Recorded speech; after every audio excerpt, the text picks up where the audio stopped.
নমস্কার বন্ধুরা, আপনারা দেখছেন সিনে ইনসাইড।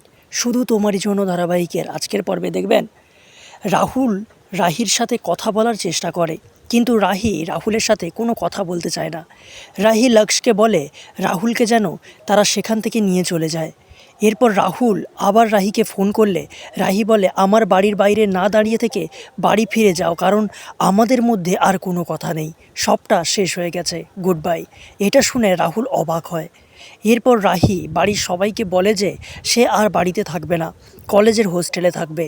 এটা শুনে বাড়ির সবাই তাকে বাধা দেয়, কিন্তু রাহি বলে আমি একটু একা থাকতে চাই, নিজের মতো করে বাঁচতে চাই, তাই এই সিদ্ধান্ত নিয়েছি। এদিকে রাহুলের সাথে দেখা করতে জিয়া আসে।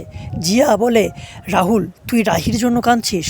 ও তোর কথা ভাবেই না, যদি ভাবতো তাহলে তোর কাছে ছুটে আসতো।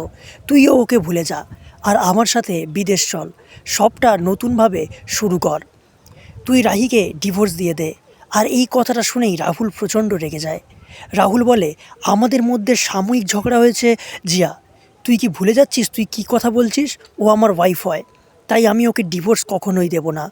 দরকার হলে আমি আবার রাহির বাড়িতে যাব, ওর সঙ্গে সরাসরি কথা বলবো, দেখি ও আমার চোখে চোখ রেখে কি বলে। তাহলে কি হতে চলেছে বন্ধুরা, জানতে দেখুন শুধু তোমারই জন্য। ভালো লাগলে আমার চ্যানেলটিকে সাবস্ক্রাইব করে পাশে থাকবেন। ধন্যবাদ।